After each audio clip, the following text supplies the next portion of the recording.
Can you even imagine prime minister Narendra Modi Caribbean partners? यार हमारे foreign office को तो चलो पता होगा, हमारी लीडरशिप को तो पता ही नहीं को ये कैरेबियन क्या चीज है। It is our greatest honor to have you here. You are a champion among leaders. You have shown the light to the developing world. अभी वो जो इरफान अली है, ठीक है जी, वो कह रहा है जनाब Narendra Modi is champion among leaders. बिल्कुल सही सही कह रहे हैं। अब आप देखें ना, इंडिया के prime minister Narendra Modi India को कहां से कहां ले गए और इंडिया का हर सेक्टर आप देखें कि कितना ग्रो कर गया। दुनिया इंडियंस को हाथों हाथ ले रही है भाई। हम तो चाहते हैं ना कि बस आए, कोई तस्वीरें हो जाएं थोड़ी सी, हम जरा मीडिया पे चल जाएं और थोड़ा सा ये हो जाए कि रौला शौला मच जाए। आप इंडियन लीडरशिप की सिर्फ मसरूफियत चेक कर लें, आपको वहीं से पता लगेगा। Don't have time for the photo option ops, ये जो होती है ना फोटो सेशंस के लिए, कोई टाइम नहीं है उनके लिए। हेनले एंड पार्टनर्स की रिपोर्ट के मुताबिक पाकिस्तानी पासपोर्ट मजीद गिरावट का शिकार होकर दुनिया के ममालिक की सफ में 103 नंबर पर पहुंच गया है।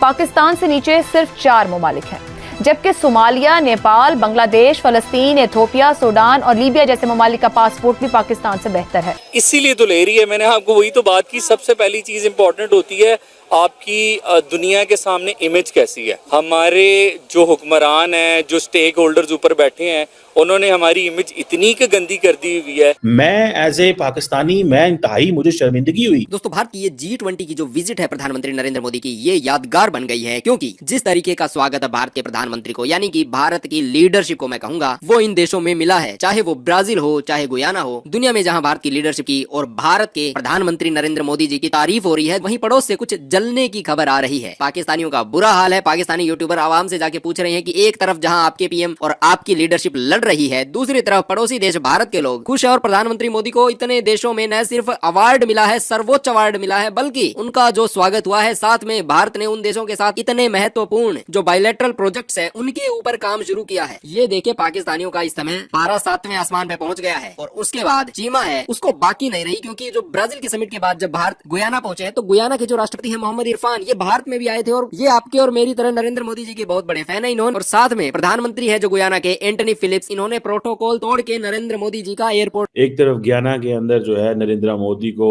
The order of the excellence दिया जा रहा है, दूसरी तरफ आप देखें राजनाथ सिंह जो है वो चाइनीज लीडरशिप के साथ अपने बैठ के मसले हल कर रहे हैं, वियतनाम की लीडरशिप के साथ बैठ के अपने मसले हल कर रहे हैं। मतलब देखें, they are doing so much, the plate is already full. आप मेरा ख्याल है कि Indian leadership has reached to this point के where they don't have time for the photo option ops, ये जो होती है ना फोटो सेशंस के लिए, कोई टाइम नहीं है उनके लिए।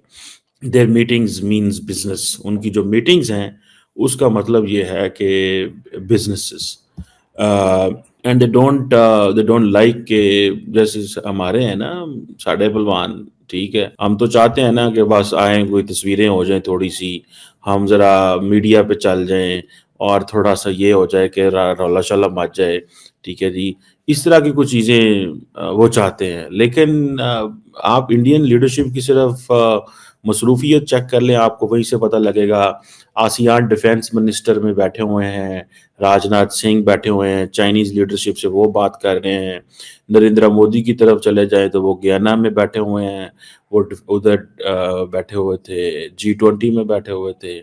मतलब आप उनकी जस्ट, ठीक है जी, इस सारी सिचुएशन को ही आपको अंदाजा हो जाएगा कि क्या हो रहा है वहां पे। उधर थे, क्या नाम है उसका, अफ्रीका के अंदर, ये जो भी गुयाना के अंदर, तो वहां पे आपको पता है कि इंडिया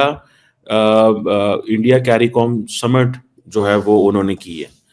अब आप इमेजिन करें यार, द पाकिस्तानी फॉरेन मिनिस्टर और the prime minister can never think of what kind of thing is this, कि ये जो कैरेबियन कम्युनिटी है, इंडियन गवर्नमेंट उनके साथ, जिसे वो कहते हैं ना, कितना करीब हो चुकी हुई है। Can you even imagine prime minister Narendra Modi Caribbean partners? यार हमारे फॉरेन ऑफिस को तो चलो पता होगा, हमारी लीडरशिप को तो पता ही नहीं को ये कैरेबियन क्या चीज है। Economic cooperation, agriculture, food security, उनके साथ काम कर रहे हैं। एंड देन आप देखें गुयाना के साथ तो चलो, जिसे वो कहते हैं ना, उनके विजिट ताल्लुकात पुराने थे और वो आ रहे थे, 50 साल बाद कोई Indian head of state Guyana गया, ठीक है जी, और तमाम जो कैरेबियन पार्टनर कंट्रीज हैं वो वहाँ पे गयाना में आए। तो इससे आप अंदाज़ा लगा लें that how influential Narendra Modi is. If he goes to Africa, Africans आ जाते हैं, if he goes to Caribbean countries तो कैरेबियंस आ जाते हैं, ठीक है जी। ये जो CARICOM head of government and है, ये 2019 में मिले थे। नरेंद्र मोदी जब से ये बात कर रहे हैं ना ग्लोबल साउथ की, मैं आपको बात बताऊं, they are making their way. ये बहुत तेजी से चीज़ों को करीब से देख रहे हैं, ठीक है।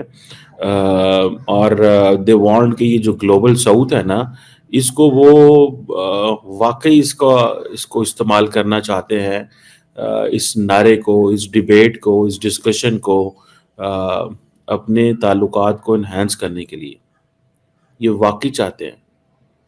और मैं जस्ट आपको बता रहा हूँ दैट हाउ हाउ वो जिसे कहते हैं ना इम्पोर्टेंट, आप देखें Dominica, Suriname, Trinidad and Tobago, Barbados, Bahamas, Grenada, Saint Lucia, मतलब इन लोगों के साथ तो नरेंद्र मोदी की मुलाकातें हो रही हैं। There is a whole lot of जिसे कहते हैं ना कैरिकॉम इंडिया समिट। मेरा ख्याल है कि देखें, अच्छा ये एक वैसे एक चीज़ है, the countries which are emerging they have this kind of attitude, वो भाग दौड़ करते हैं, इधर जा उधर जा, ये कर वो कर। लेकिन जो कंट्रीज पुराने हैं जैसे अमेरिकन हैं या बाकी हैं, वो दे डोंट केयर कि क्या हो रहा है और क्या नहीं हो रहा। लेकिन India as an emerging power वो ये सारा कुछ कर रहा है, ठीक है जी। अभी वो जो इरफान अली है, ठीक है जी, वो कह रहा है जनाब के वो जिसे कहते हैं ना कि चैंपियन है अमंग लीडर्स, ठीक है जी, चैंपियन है among leaders. Narendra Modi is champion among leaders. पा करके स्टोर करके बैठे थे वो सारी की सारी वैक्सीन जो आज खराब पड़ी होगी उन देशों में। भारत तब अपनी 1.5 अरब की आबादी को भी वैक्सीन लगा रहा था, और साथ में हमने ये नहीं कहा कि पहले हम खुद वैक्सीन लगाएंगे उसके बाद तुम्हें भेजेंगे, हमने साथ ही साथ इन देशों के लिए भी वैक्सीन भेजना जारी रखा। जब भारत के लिए वैक्सीन बन रही थी, हमने जितने प्रायोरिटी भारतीयों को दी थी उतनी ही प्रायोरिटी इन देशों के नागरिकों को भी दी थी, और नतीजा ये हुआ कि भारत को आज इन देशों में सर्वोच्च सम्मान मिला है। न सिर्फ ये भारत की विदेश नीति की जीत है, बल्कि जो भारत की लीडरशिप है उसकी भी जीत है। और जिस तरीके से भारत की लीडरशिप को और प्रधानमंत्री मोदी को यहाँ सम्मानित किया गया है, उससे एक बात स्पष्ट हो जाती है कि ये लेगेसी कैरी करना भारत के लिए चैलेंजिंग होने वाला है, क्योंकि मोदी जी इस समय फुल फॉर्म में चल रहे हैं और इतनी उम्र होने के बावजूद ये बंदा थकने का नाम नहीं ले रहा। साथ में इन देशों में जिस तरीके से भारतीयों की और साथ में भारत की छवि मजबूत हुई है, इससे एक बात स्पष्ट है कि कल को अगर भारत को आवश्यकता पड़ती है तो ये देश भारत की हर संभव मदद करेंगे। अगर बात करें गुयाना की, तो यहाँ की जो 40% आबादी है ये भारतीय मूल की है, और जो 30% आबादी है ये अफ्रीकी मूल की है, जबकि 17% जो लोग हैं ये मिश्रित समूह में आते हैं, और 9% जो लोग हैं ये अमेरिकी मूल के हैं। अब ये जो दक्षिण अमेरिकी देश है, यहाँ पे नरेंद्र मोदी जी का जो शानदार स्वागत हुआ है, इसने अब भारत के साथ साथ जो साउथ एशियन मीडिया है, चाहे इसमें पाकिस्तान हो, अफगानिस्तान हो, बांग्लादेश हो, श्रीलंका हो, यहाँ भी इस विजिट की काफी तारीफ हो रही है। क्योंकि बहुत सारे देशों में क्या है कि जो लीडरशिप होती है उनकी ये 2 धड़ों में बंट जाती है, और जहाँ वो एक व्यक्ति को पसंद कर रही होती है तो लीडरशिप का दूसरा धड़ा वो उस व्यक्ति को नापसंद करना शुरू कर देता है, जस्ट बिकॉज उसका ओपोनेंट उसे पसंद कर रहा है। लेकिन यहाँ भारत को, मैं कहूँ कि भारत की लीडरशिप को इस तरीके की किसी चीज का सामना नहीं करना पड़ रहा। साथ में जो गुयाना के लोग हैं ये काफी उत्साहित भी थे नरेंद्र मोदी जी की इस विजिट को लेके, और नरेंद्र मोदी जी के शानदार स्वागत ने भारत और गुयाना के संबंध तो मजबूत ही है, साथ में पाकिस्तानियों को एडिशनल 2 किलो मिर्ची लगवा दी। और इस समय पाक में भारतीय प्रधानमंत्री की मेहमान नवाजी देखे रोने धोने और छाती पीटने का माहौल बना हुआ।